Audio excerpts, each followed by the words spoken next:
When I woke up this morning, I was feeling pretty dangerous. About the past and about the future.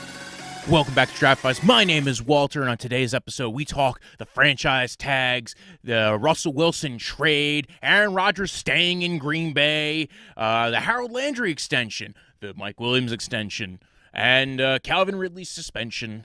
And so let's kick it off right at the top. Then the NFL Combine, I'll touch on that later on this week. There were some winners, there were some losers, but in reality, there's no losers. It's just the Combine. It's just the Underwear Olympics. But we'll talk a little bit about that later on. We're getting into draft season, folks, but the Combine's where all the deals are made. And thus, that's maybe where we start seeing the shells of these stories kind of start to get solidified with Russell Wilson getting traded. Russell Wilson gets traded for 2 first-round picks, 2 second-round picks, Drew Lock, Noah Fant, Shelby Harris, and a 5th-rounder. Also, the Seahawks had to throw in a 4th-rounder. Don't know how that came up in the deal. So, yes, Russell Wilson no longer a Seahawk. Never thought I'd see it happen. I predicted Aaron Rodgers would stay, and I still thought like the Seahawks would never move on from Russell Wilson. But it appears trading 2 first-round picks for a safety just broke the Seattle Seahawks, and they had to figure out how to rebuild.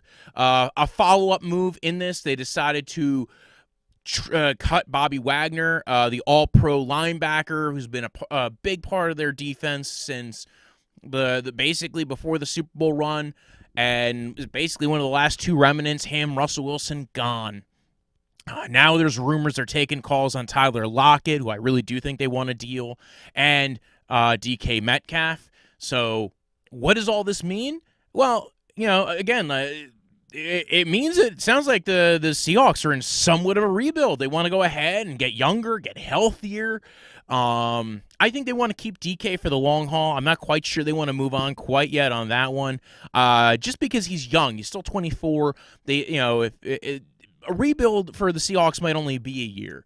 We've seen these rebuilds come around really quick, and it might not be a long-term overhaul, but we'll see. I'm not necessarily believing in how much that rebuild will be, but we will find out. I actually probably would have wanted 3 first-rounders, and apparently there were deals on the table for 3 first-rounders. The Eagles called, the Commanders called, and apparently Wilson said, no, I do not want to go to the Commanders. Aaron Rodgers made the announcement he's staying in Green Bay. There's some conflicting reports as to if he's doing an extension, clearing out cap space. Green Bay is in this weird zone, but at least we do know that Rodgers is staying, and he's made his decision to stay for 2022. Apparently, it was pretty legit that he might have been interested in retiring. I think that's him yanking the chain a little bit, saying, you better look at me, I'm pretty. But, hey, you know what? That's how it is. Mike Williams got an extension. I never thought he was leaving the Chargers. Chargers had a decent amount of cap space. They could have tagged him. And, in fact, there was rumors that they were going to tag him. Then they go ahead and they give him a 3-year, $60 million deal with $28 million front-loaded into that contract, $40 million in guarantees. Listen, that's more than he would have. That's more than he would have made on 1 year of that tag. But again, like, they're just, it's good job on Mike Williams. He definitely deserves it. He is the star there, I think. I think that it's going to continue to be him, and Keenan Allen's still there, but Keenan Allen's older, so like I don't know how you would have expected to move on from Mike Williams. Like that's the guy who's part of your future, not the other. That's the dude who you want and you want to retain. He's 27. He's got a few more years left. That was definitely the dude that's sticking around. Calvin Ridley got suspended yesterday for gambling. That was kind of a weird deal. He was apparently gambling parlays on some games, including the Atlanta Falcons, betting on them to win. So, hey, at least he's rooting for his own team. He did do this while he was on the NFI list, so I actually do question is maybe he didn't know he wasn't allowed to gamble while he was on this list, while he wasn't an active player in the NFL. I guess everybody has different definitions of what you determine as active. So, they're saying, okay, he didn't use any, secret information to gamble on it, but, the NFL frowns on that. They do not want players gambling on games. kind of weird because the NFL has a lot of partnerships now. Some of the owners of some of these teams do have legit monetary interests in companies that like FanDuel, DraftKings. No NFL owners sharing Draftvice, by the way. This is 100% indie podcast, indie show, indie stuff. So yeah, as far as Mike Williams, that made sense. Calvin Ridley suspended for a year. It voids the guarantees on the fifth-year option. Basically means that for him to earn that money, he has to come back. Like before this point, it was that money was guaranteed, and if he didn't play, he made that money. If he got injured week 1, he kept all that money. Now because that was fully guaranteed. Now it becomes a question of, where are you at in a year? Does he keep up? He is a relatively older player, too. He's 27, 28. By the time he was at the end of this deal, he's going to be 29 already. He kind of got a little bit, So, the Falcons can toll his deal, and, he can come back in a year and play for them for $10 million. They can cut him. I don't know why you would cut him if you're the Falcons, because now you have a $10 million non-guaranteed deal. You might as well hang on to his rights until he's able to, be eligible to come back and figure it out with him, and maybe, at that point, trade him to another team and figure things out from there. So there's rumors as to what they might do there. I like Ridley a lot. I thought he was, I thought he was a very good player. One of my favorites to watch, and again, one of the best route runners in the NFL. Amari Cooper is gonna get released from the Dallas Cowboys. It sounds like that's the rumor right now. Maybe they trade him if they can find a dance partner, but he's got a huge cap hit. It's a big contract, but I don't think his contract's going to be any different anywhere else he goes. But at least if he gets released, that deal can get reworked. Even if he gets traded, the accepting team just has to have the money on the books, and then they could rework the contract if they really wanted to do that. So Amari Cooper, if he does end up getting a release, if nobody really wants to offer even a day 3 pick for him, that could really put that might reinvigorate a wide receiver market that did not look like it was going to have a lot of top end guys after the franchise tags and these extensions. Chris Godwin got we can go over the franchise tags, right? Green Bay Packers wide receiver Devante Adams franchise tagged. Buccaneers wide receiver Chris Godwin franchise tagged. We had 3 tight ends franchise tagged: Dalton Schultz, David Njoku, and Mike Gesicki. David Njoku of the Browns, Gesicki of the Dolphins, Schultz of the Dallas Cowboys. Some people might have never even heard some of those names. Orlando Brown, tackle for the Kansas City Chiefs, who they traded for last year, dropped to the second round. They basically swapped their first rounder for the Ravens' second rounder last year to get him. Clearly, they wanted to keep him on board. Another offensive lineman who supposedly got tagged was Cam Robinson, which is weird. He got a second tag now. I don't think a lot of people were expecting him to get the second tag, but I guess this keeps him in-house. It gives them an option at offensive line. It does. I don't think this takes anything out of their running as far as who they might take at number 1. But I already thought they were taking Aiden Hutchinson at 1, and this just gives them some options on the offensive line. I just think Aiden Hutchinson's really good. You can pair him up with Josh Allen. I'll do a dive into what the Jacksonville Jaguars should maybe do this year. Jesse Bates got tagged by the Bengals, and if you notice, there's a trend for a lot of these tags outside the 2 wide receivers, because the wide receiver tag is actually pretty expensive, almost $20 million. 3 tight ends. The tight end tag was $10.8 million. It's one of the cheapest tags on the market. Safety, that's still a relatively cheap tag as well. With Jesse Bates, Orlando Brown, and Cam Robinson. You think about their tags; they're not expensive tags because they're both getting paid $16 million. Because basically, Cam Robinson was getting paid $14 million last year, and that the 20% increase that you get for your second tag, basically was similar to the increase in the tag already for this year. So, that being said, with Cam Robinson and Orlando Brown, there's a reason why the tag feels relatively depressed on tackles. It's because they include the average contracts of all offensive linemen, all the top 5 paid offensive linemen. So it's always so basically it only behooves you for you to use it on tackles and for you to never use it on a player like a center whose the average contract is, for even like the top contracts barely break $10 million. I think Corey Linsley's at $13 million. He's the highest paid center in the NFL right now. And after that, it's a lot of $9 and $10 million deals. And then, that's for a handful of guys. And then a lot of the guys below that, $5-6 million, less than that sometimes.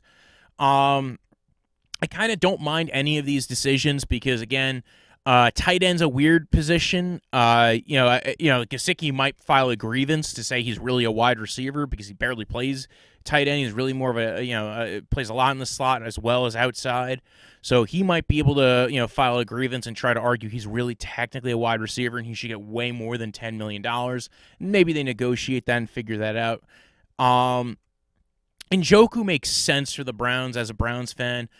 He was one of the brighter spots on their team last year when everything was falling apart, including like the quarterback's arm, the one guy's hip, this guy's knee, this guy's that, the offensive line was in shambles. Njoku looked really good. And they really like Njoku. They liked his development. It's a team that runs a lot of 2 tight end sets. There were plenty of games where Austin Hooper and David Njoku played more snaps than the top wide receiver. So, and they played a lot of 12 and 13 personnel. In fact, this team ran only 44% 11 personnel. So it's they definitely value tight ends. They like Harrison Bryant. There's rumors they're keeping Austin Hooper. I kind of predicted this on my Twitter feed that I believe that they were going to keep Austin Hooper and either franchise tag or extend David Njoku because I think that, again, they really like being able to run 2 tight ends, 3 tight ends, 13 personnel. They were one of the few teams that can even do that. And it actually was a very good package for them. So, again, and I know a lot of people make a big deal about $20 million invested in your tight end room. But when you really think about it, $20 million is what you pay for one of those wide receivers. You're getting 2 players who add different areas of production. Now, Austin Hooper, I think some people are not huge fans of how he's played the last, year or so. I think, when you're looking at the overall roster, I think he allows you to do things that they want to be able to keep on doing. And I even think that they would keep 4 tight ends on this roster because they do value tight end a lot. And again, tight end just creates a mismatch for them. In addition to that, again, Devante Adams and Chris Godwin were pretty expected. So now, like, the top of the market might end up being, like, Amari Cooper and Allen Robinson. And, and then the wide receivers are going to become, like, what's your flavor of wide receiver that you want? Maybe you get some trades out there. Part of the Amari Cooper, rumored cut is that they want to go ahead and extend Michael Gallup and maybe even Cedric Wilson. Although now there's rumors that Dallas Cowboys aren't even, gonna offer Wilson because he's gonna be priced out for them somehow. In addition to that, they tagged Schultz, so now they're keeping Gallup and Schultz for the expense of Amari Cooper. I don't know. There's something else there that I don't know what's going on because Cooper was good for them when he played. He was an energizer to that offense. Now you're going to have to expect CeeDee Lamb to take a step forward again, Michael Gallup to come back from that ACL. You're expecting a lot for that team. And now I get it. They're $20 million over the cap. It's the easiest way to get under the cap is to move on from Amari Cooper and then do some quick deals. It's just so strange. Outside of that, that's it for right now. I'll do a combine episode. Oh, the Harold Landry extension, $8 million. Let me see if I could find Landry extension again.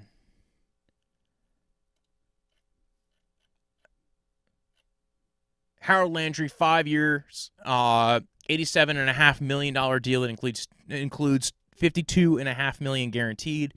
This is a second-round pick from a few years ago, but this guy was projected to be a first-round pick. He had some injury concerns coming out of the draft. He's been great for them. And now they get to pair him up with Bud Dupree and keep them there for the long haul. They got a lot of money tied up into those pass rushers, and we'll see how that works. I like Harold Landry. I like Harold Landry a lot more than I like Bud Dupree. They didn't tag him, so again, they figured out this deal. I guess they knew they were coming to the end of this deal relatively quickly, and I think it was a good move. I don't really have much else to say on that. I think that they, you don't want to let good players go, so for the Titans, it makes sense. Outside of that, again, I'll touch a little bit more on the Falcons with Ridley. The Falcons are in such a weird place now, right? Because, again, like Ridley might have gotten them like a day 2 pick if they were able to trade him, and now he's suspended for a year. Yeah, that's going to be rough for them. And, again, if they were to gotten a day 2 pick and traded him away, they might be in a different position going forward. They could take the best player available at, 8. And, they do have 2 second-round picks this year. Maybe they trade down. Maybe they try to accumulate picks. But, again, it's a roster that has a lot of issues and a lot of money tied up on that roster, too. They have multiple players getting $20 million each. Deion Jones, Grady Jarrett, Jake Matthews. Matt Ryan has a huge cap hit this year. And they're still paying $15 million for Julio Jones. When you bottle that all together, that's a lot of money that's tied up. They're $3 million under the cap. Now, I'm sure they'll restructure some guys and get some more money. But, dear God, the Falcons are in such a – I don't know how you expect this team to bounce back. Any guys you do try to sign, you're probably going to have to push some of their money out. So maybe you sign – their offensive line had massive problems. Their wide receiver room looks like it's going to be continuing to be decimated. And I don't even think they can afford to take a wide receiver early because you just look at their general roster and it's just so depleted in so many places. Maybe they go corner early. Maybe they go edge rusher early if the right one's there. Maybe they go wide receiver. Falcons are just in this weird zone where maybe they should rebuild. I guess they didn't wave off the idea of trading Matt Ryan, but they're in such a weird place right now. Outside of that, that wraps this up. Thanks for tuning in. If you want, you can follow the podcast at Draftvice on Twitter, at Draftvice_football on Instagram. You can follow me at BROJO. Death is in the end of life. Punch like a delicious drink you drink in the summer. Like, follow, subscribe. Follow it on iTunes, Instagram, the YouTube, and take care. When I woke up this morning, I was feeling pretty dangerous about the past.